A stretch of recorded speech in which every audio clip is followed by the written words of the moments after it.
Welcome to Pivot Points, a new series featuring some of the world's most successful women, candidly sharing their stories and insights about how they made it to the top and how you can too. Hosted by Perry Yeatman, a straight-talking global executive and award-winning author who created the career and life of her dreams and now wants to help other ambitious women do the same. Welcome. This is Perry Yeatman. My next guest is someone I like and respect and admire. And in the decades I've known her, the more I get to know, the more I like and respect and admire her. And it's not just because we're both redheads. And it's not just because we were two of the first women to really see the tremendous potential of working in the Russian market. It's because she is entrepreneurial, pioneering, generous, committed, courageous. There really aren't enough great things I could say about her. She has won virtually every award there is in the PR industry. She's been recognized as a woman business leader. She sits on boards, nonprofits, 3 kids, 9 grandkids. She's had an amazing life. Who is this?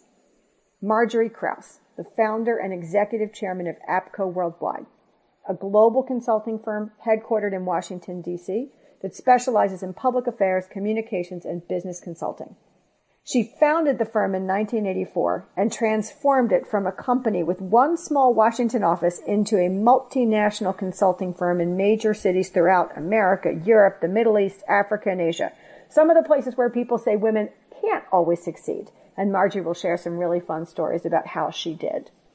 Then in September 2004, Margery led a management buyout of her firm, making APCO one of the largest privately owned communication and public affairs firms in the world.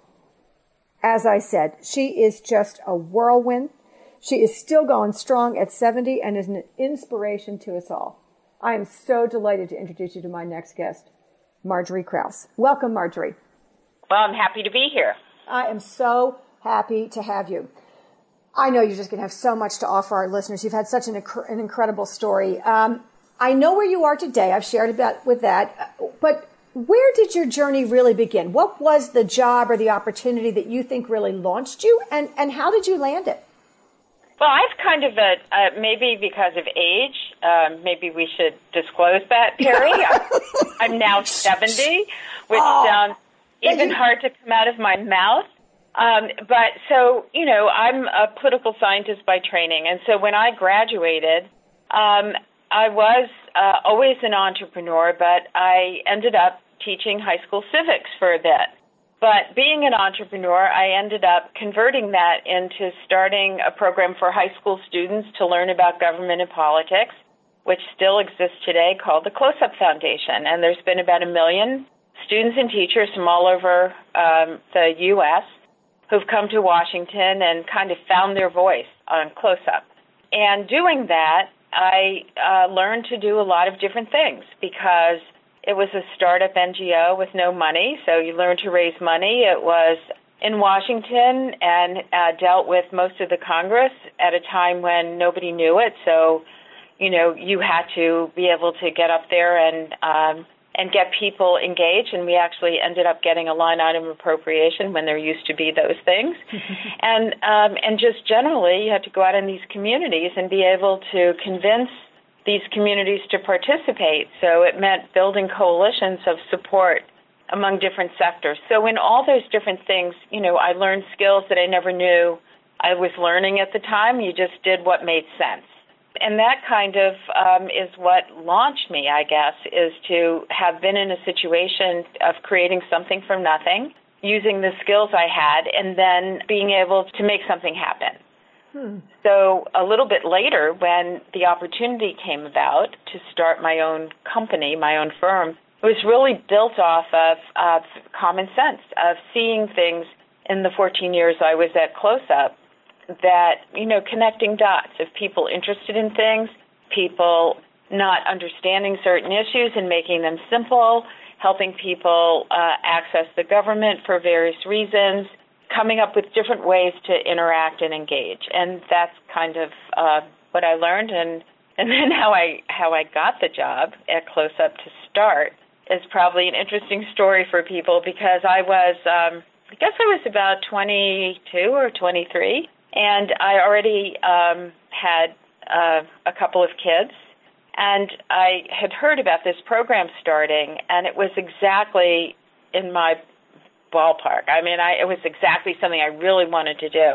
And I had done something like this in college, and I figured there weren't that many people with this exact experience. So I went in to talk to the people who were starting it, and I gave them a bunch of ideas, and they said, well, we're starting this in about a month, but you have, really been very helpful, but we don't have any money to hire you.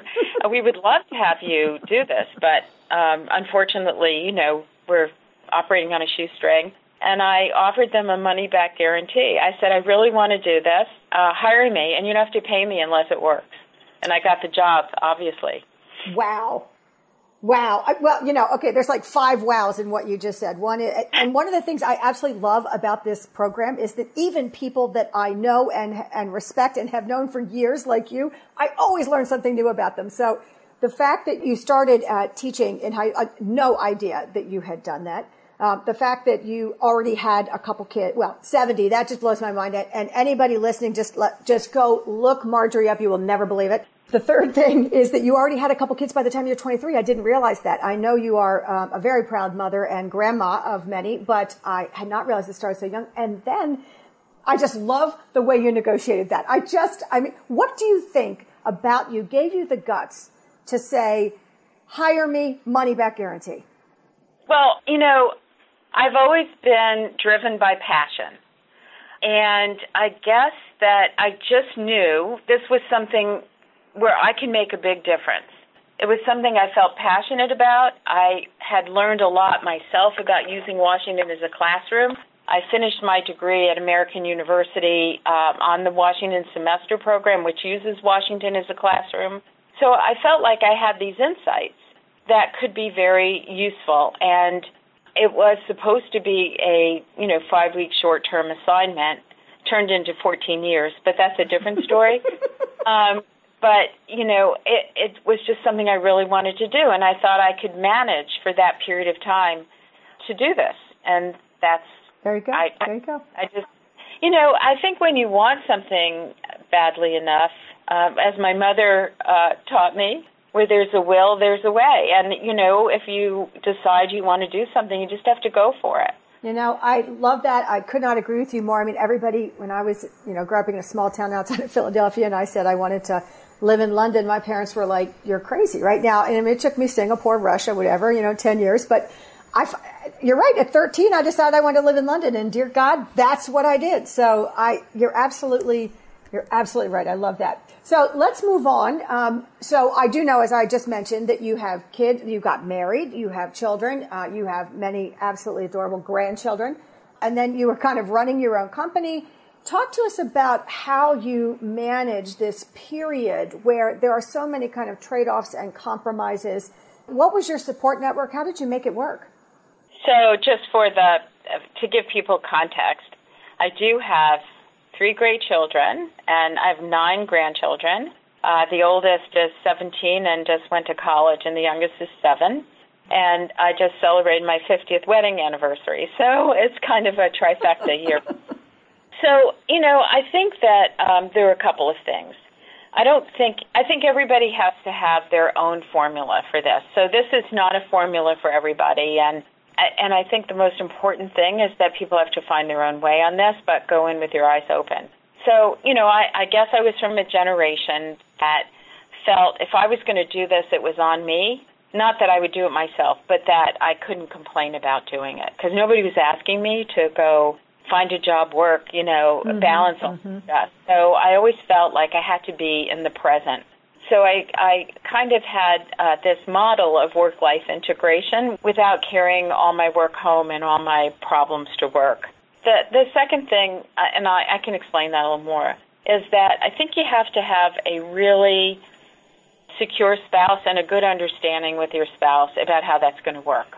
And, my husband came from a very traditional family, and it took a while to make an adjustment to this kind of thing. But I think once we agreed that this was a partnership where we would all pitch in, that made all the difference in the world because I had a support system. And then when I talk about work-life integration, so as my kids grew up, they did sacrifice certain things. I didn't drive carpools. My husband did more than I did.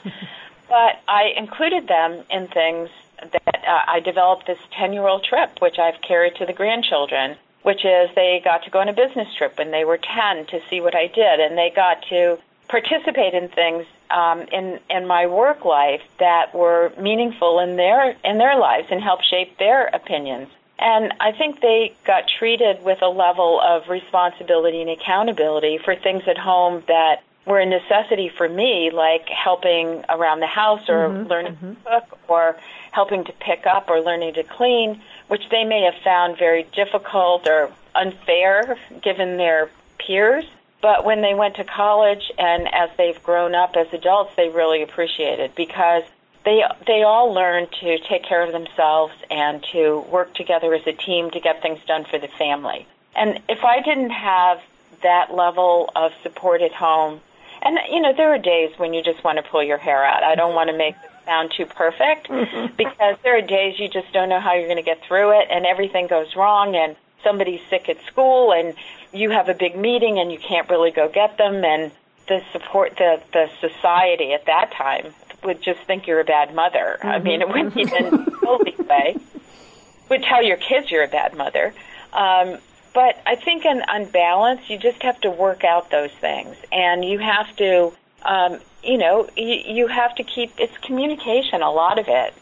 Getting your kids to understand what you're doing, why it's important, that you're not just leaving them, that this is for everybody's benefit, all of those different kind of things. And letting them see, I mean, they got very proud when they would go with me and see what I did. It really made them proud, too, and it made them aspire to do things. Yeah, I think it's awesome, and I will tell you, several years ago I wrote a piece, I think it was for Fortune, about how being a mom made me better to be a CEO, for example, because there's such this discussion of how many of our most capable women are dropping out when they have kids because they think you can't do these two things together. And it's what you just said when you were talking about delegating. And what I always said was, the minute I had a spouse and children, my ability to negotiate went through the roof, right? And it wasn't because I was taking classes on negotiation. It was because every single day, every single hour, there was something that had to be negotiated. And so it's the same thing. I think that kids can really benefit by having working parents, as yours did. And I think parents can really benefit. I'm not saying it's the easy way. I'm saying that there is a real skill set that you develop between you and your spouse and between you and your kids that actually can make you a better and stronger professional. And certainly on the support side, as you said, that there's always going to be days you want to pull your hair out. So you need people to really have your back and to know that your whole life is not your career.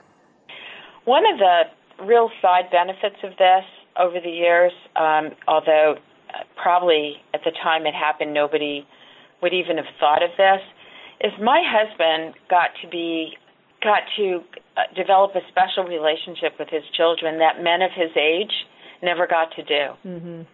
And I think he became a role model of a different kind as well. And I think as I've watched my children grow, they're being able to watch us and look to us for different things, but respect us as individuals has been an important part of the health of our family. And I know my husband has gotten a lot of joy out of that relationship. I'm so glad you said that because I completely agree with you. And my husband is the stay-at-home dad these days. And he would say we would both say the exact same thing, that he's involved with Kirsten in a way that, a lot of other dads are not. And I actually think it's really great for both of them. I do too. And I just didn't want to miss that point because I think it's a really important point. And I agree. I'm glad you went back to it. So on the way up, I know that a lot of the time you were running your own company. So I don't know how this played out for you, but women do tend to be more harshly scrutinized than men. And that's, on looks, but it's also on their parenting, as we were just talking about, and on their style and kind of everything. Did you feel more scrutinized as you were coming up? And if so, how did you handle it? What did you do? How did you find kind of your way of navigating that whole piece?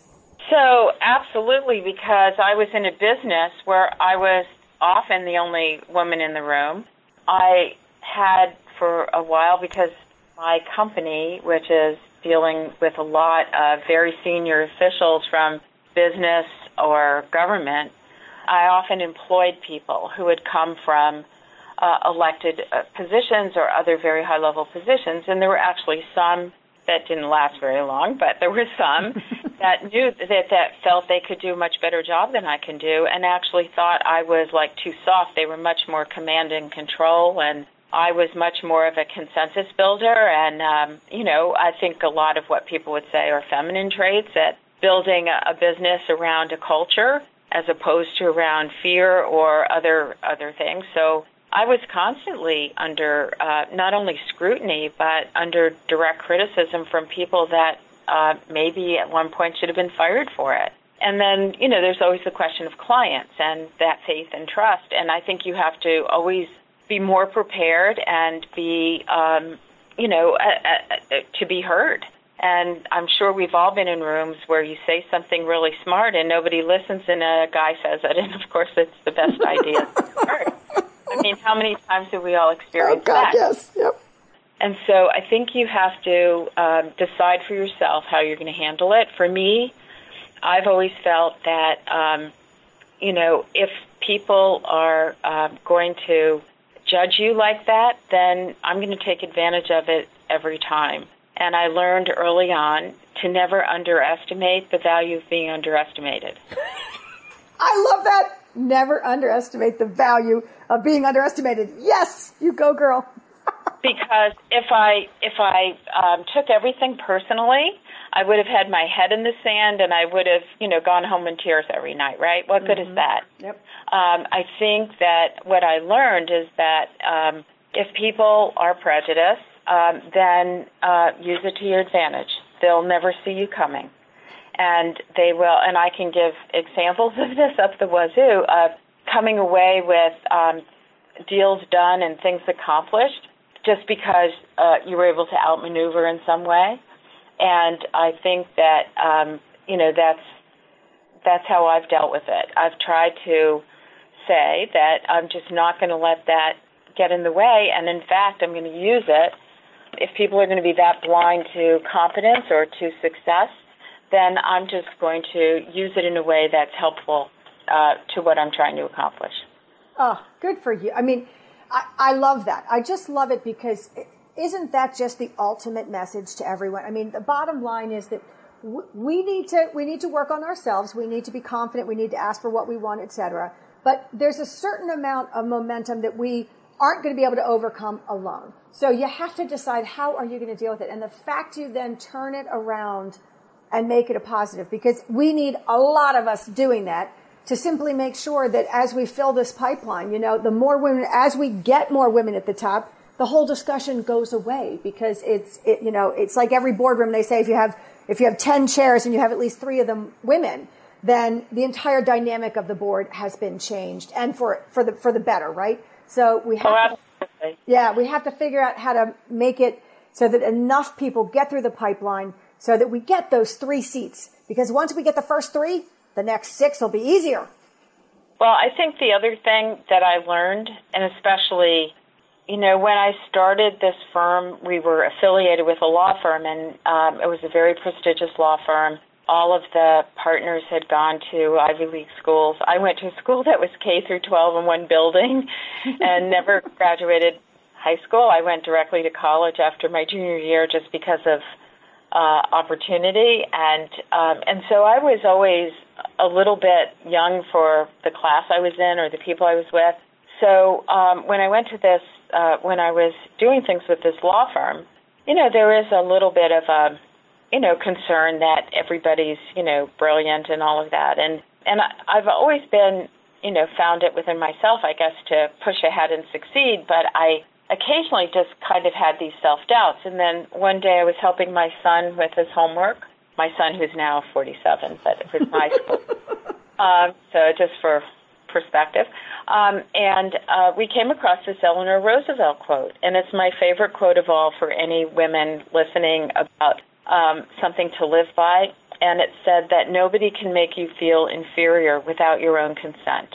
And I said, you know what? This is about me, not about anyone else. This is any of these doubts I feel, they're my fault.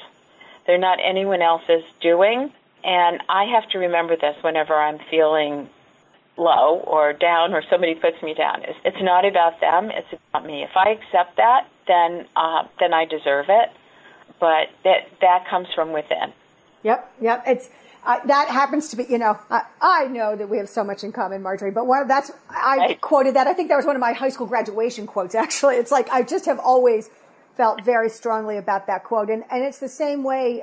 There's another one that I think of in parallel, which is, you can't control, what life's going to throw at you. All you can control is how you respond to it. It's the same idea, right? Which is that there's lots of things that are going to happen, but only you can control what you do because of them or about them. And so focus on you, not focusing on trying to control everything you can't control. So very good advice. So let me ask you now about transitions. Certainly you have made several, even though you've been a long time within APCO.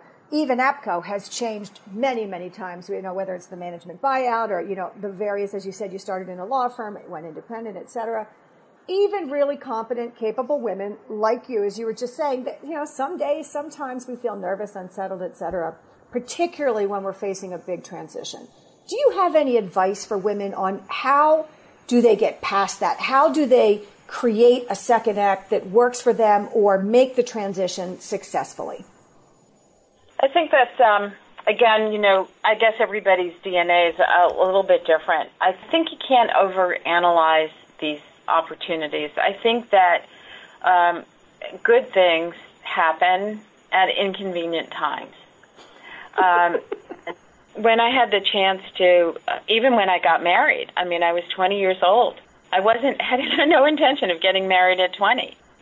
Okay, so what's the story there? I just have to hear, since you had no intention, how did Steve sweep you off your feet? What happened there? It wasn't that. It wasn't anything like that. It was really, he is just one of these decent people who we shared a lot in common.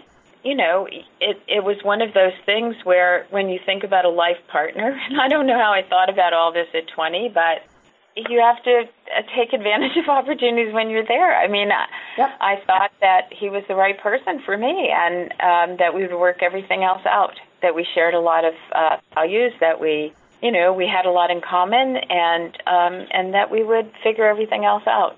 Got it. Okay, so it was that you weren't looking, and then the right guy showed up, and it was like, okay, I may only be 20, but he's the right guy, so it doesn't matter. It was more than not looking. It was actually shocking my friends that, because everybody kind of thought I'd be the last person, but yeah. Got it. Okay. Kind of like that. But it's the same thing I think about opportunities. So at Close Up, before I started APCO, I wasn't looking to start a company. I just had an opportunity, and it was hard to leave something that I had built and where I had all this emotional attachment. But once you move on, I think you just have to look forward and not look back. I think you can have pride looking back, but I think you have to turn the page and say, this is my new future, and that's how I'm going to look at it. And I'm not going to regret anything I've done in the past. That past is with you forever. It's your legacy. But I think you just have to have a mindset that says, this is my next adventure, and make the best of it, and not try to compare it to anything either. But find those things that give you pleasure. Find those things that will help you grow as an individual, or that will help you extend the things you like to do. And as you get older, I think those things become clearer, and I think that's a very important thing to do. Excellent. I so agree. So let me now just switch to the executive level, where you are now, sitting on boards, running a major multi-million-dollar company. You often hear that it's lonely at the top, especially for women, because frankly, there's just so few of us. I know that your family is your support system, but can you talk a little bit about how did you create a network beyond your family And how did you use them? Did you have mentors? Did you have sponsors? How did you find other people that could help you and that gave you support when you needed it? Well, I think I've, in that sense, I compartmentalized my life a little bit, that I had certain friends that I just got joy from being with them. I have certain friends that I think know a lot of stuff, and I rely on them when I need good judgment or to test my own judgment. And not all these people know each other. And then, I have friends that are just don't take anything. They only give. I don't know how else to say that when you're really needy or, are there for you.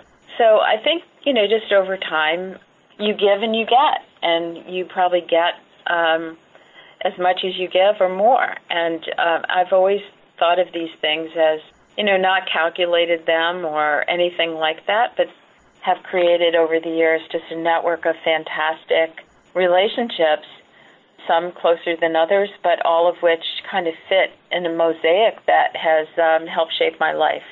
Mm-hmm. That's wonderful. Now I want to ask you about something that is maybe slightly more awkward, but there's not a single woman that I know that has really had an amazing career and gotten to the top of her company or industry or whatever without some bad breaks or big failures or frankly been on the receiving end of some really unacceptable behavior. Since it clearly didn't, stop your rise to the top, would you be willing to share with listeners one of the more difficult or outrageous things that happened to you and how did you handle it? Oh, there have been a lot. So, early in my career at APCO, I was in a country, I won't say which one, and one of the ministers came up to me and said through an interpreter, after seeing my card, that he never dealt with a woman president before except in his bedroom. And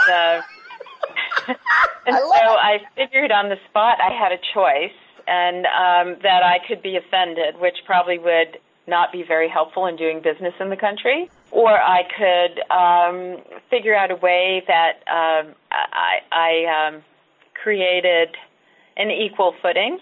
And so I went up to him and I got as close as I could, and I said, there are only two rules to live by.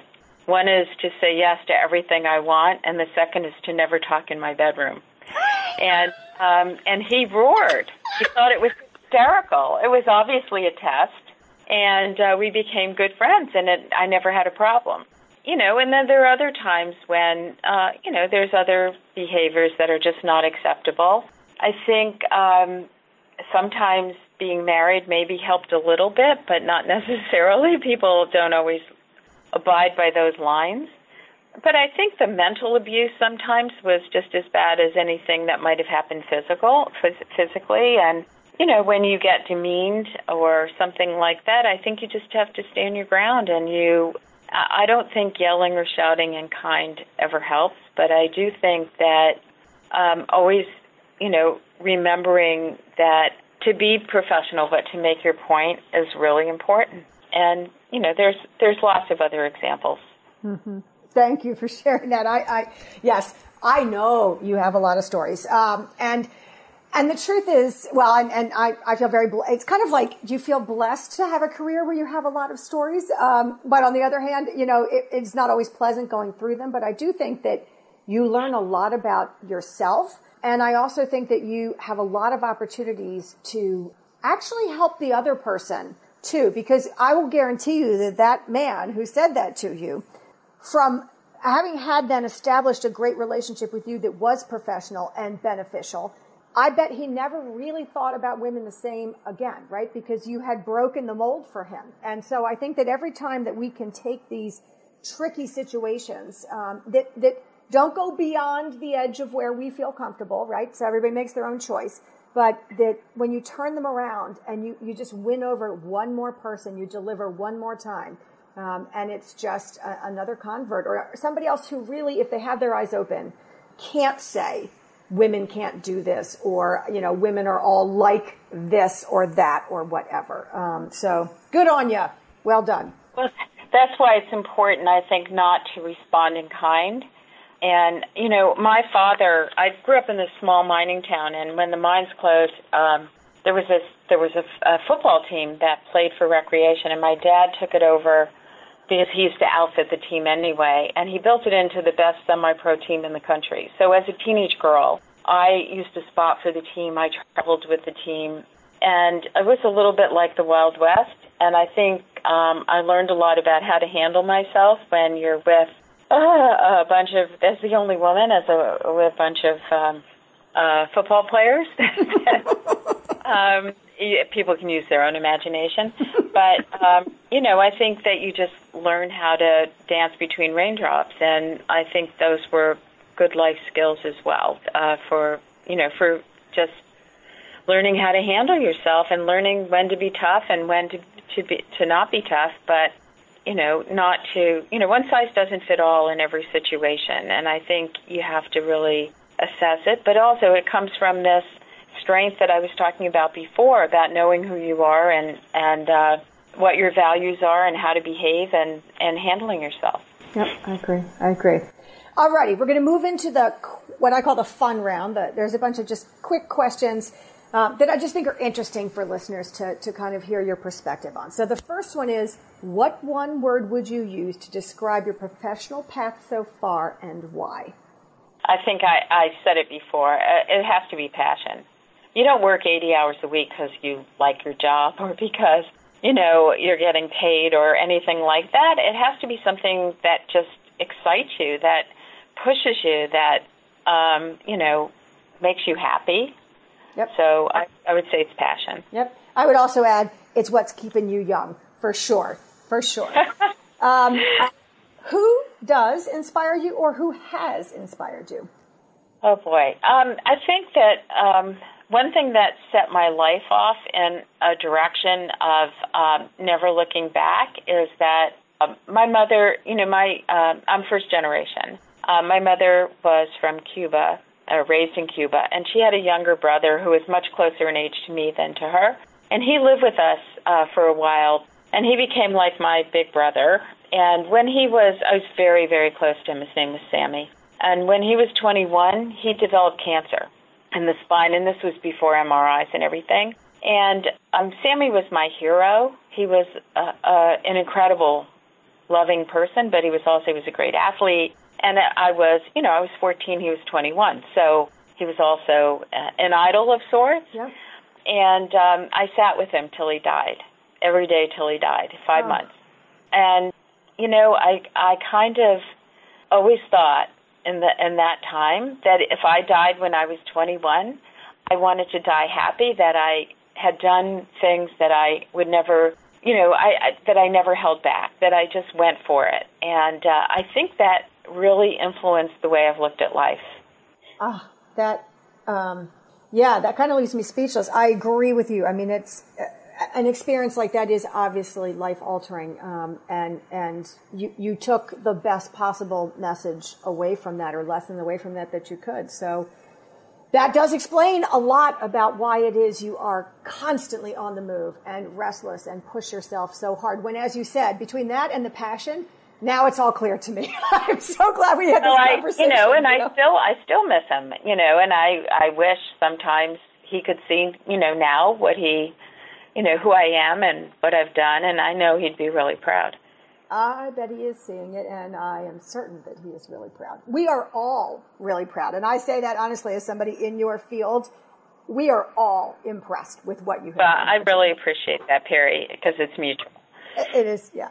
It's just so amazing. Okay, so now we are on the last question, and the question is it's an or question, so you can answer either of these, or you could answer both if you want. But it's, if you could do it all over again, what advice would you give your younger self, or what's the best piece of career advice you ever received? So, this younger self question, somebody asked me that recently, so I had to think about it. Maybe that would be the best thing. I guess I would encourage the optimism that I felt at that age, and kind of follow the unlimited potential that, you kind of feel when you're that age you can do anything. But I would also talk about the fact that not everybody is that you're going to come across in life is going to see life the way you do, and that not all good people are good people, and you'll have your disappointments, trusting in people that you thought you could trust, and you may work hard for people who never appreciate it, but you shouldn't be cynical, because I think the ultimate reward in life and a career well spent has to come from inside of you, and I think your own personal self-satisfaction. And I think to be a happy and fulfilled person, you have to learn to reach inside and find that satisfaction without having it be all a function of being externally driven. And I think the way we grow up, a lot of times we expect that kind of accolade or gratification to come from external places. And I think if you wait for that, sometimes you could be very disappointed in life. So I would say that's one thing. I'd say the other thing is, as somebody who just celebrated their 50th anniversary, I'd say having a life partner is a gift that's not to be taken for granted. And that this idea of trying to balance family with growth and development is difficult, hard work, but the rewards far exceed the pain points. I can't think of a better place to end this interview than that, because it's about having the whole podcast series is about having the career and life of your dreams, and you've just nailed both of those. So, Margery, thank you again for your time. I knew it would be great, and it was, and I hope I get to see you soon. The same here. You've been listening to Pivot Points, a series designed to help ambitious women have the careers and lives of their dreams. To hear more interviews, go to www.yourcareeryourterms.com. And be sure to tell us what you think. If there are topics you'd like covered or people you'd like